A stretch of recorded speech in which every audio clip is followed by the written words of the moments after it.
Hey, I'm Brian from IFA 2017, and these are the Galaxy Note 8 and the LG V30. Now let's first talk about the Galaxy Note 8. Under the hood you have the same CPU as in the Galaxy S8, Exynos 8895 basically everywhere except for the US, where you get a Snapdragon 835. You have 6GB of RAM this time and 64GB of internal storage that can be expanded, of course. The design is kind of a middle ground between the LG G6 and the Galaxy S8, because it has the curved screen, but it also has a lot more squared off of a frame, which looks a little more industrial.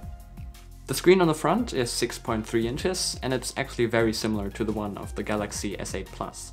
So if you've seen that phone, you basically know how the Note 8 screen looks and feels in terms of size and quality.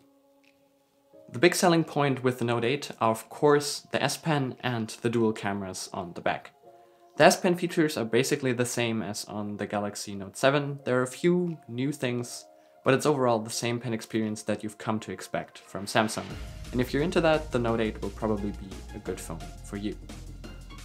Now the cameras on the back are one telephoto lens and one lens that Samsung likes to call a wide angle, but it's actually just a normal lens. It's not nearly as wide as on the next phone that I'm going to talk to you about. The camera has some tricks up its sleeve, like dual capture, where it captures both a telephoto and a wide-angle shot at the same time, and a mode that Samsung calls live focus, where you can add bokeh on the fly. But really, it's not that great yet. It's just as inconsistent as on other phones with soft edges, so it's really not something you would use a lot of the time, I think. As cherries on top, you of course get all of the small things like wireless charging, fast charging via USB Type-C, and water resistance. But now we come to the secret star of IFA this year, which is the LG V30. It's actually very similar to the Note 8 in a lot of ways. The V30's feel in the hand is actually a lot more similar to Samsung's phones than to previous LG phones, because it's a lot more rounded and feels a little bit more refined. And that also makes it very similar to the Galaxy Note 8, actually. It has the same curved glass on the front and the back, though on the V30 only the glass is 2.5D glass, the screen is not actually curved. And the screen is one of the main strong points of the LG V30. It's LG's first flagship device with an OLED screen, and the screen looks really, really good. I would say it's on the same level as Samsung phones.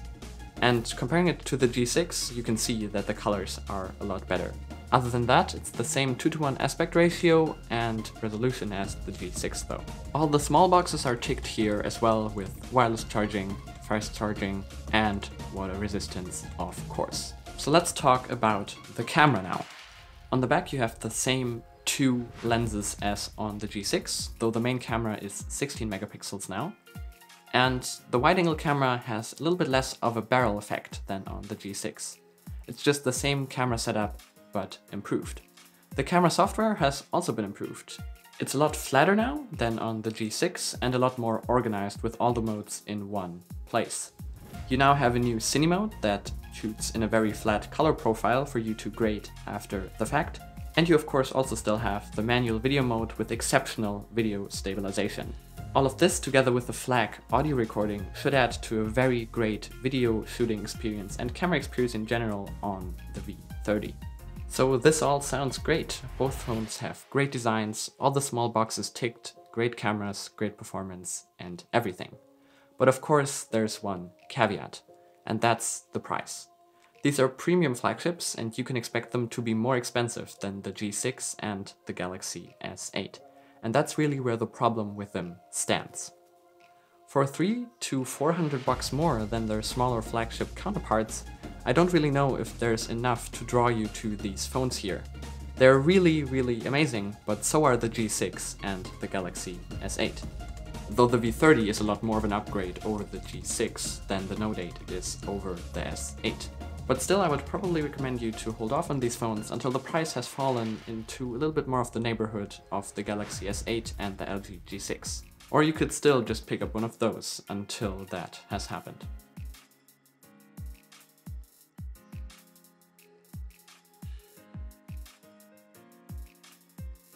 If you enjoyed this video, you know there are 1 or 2 buttons you can press, and you should also press that follow button on Twitter to stay updated. I'm Brian from IFA 2017. I would like to thank you all for watching, and I will see you in the next video.